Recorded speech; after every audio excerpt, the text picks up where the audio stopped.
কালো বিড়াল গল্পের এটি হচ্ছে শেষ অংশ।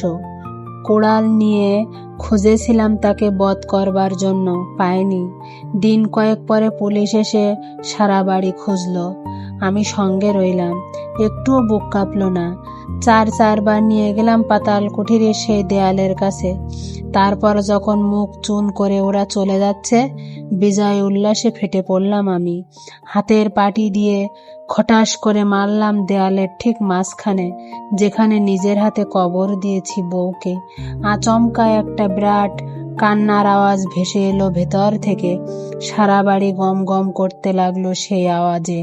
দেখলাম আমার মরা বউয়ের মাথার উপর বসে রয়েছে সেই কালো বিড়ালটা, যার বুকের কাছে সাদা। এমন গল্প শুনতে আপনারা আমার সবসময় পাশে থাকবেন, তাহলে আমি সুন্দর সুন্দর গল্প আপনাদের মাঝে উপস্থাপন করতে পারবো। ধন্যবাদ আজ এ পর্যন্ত।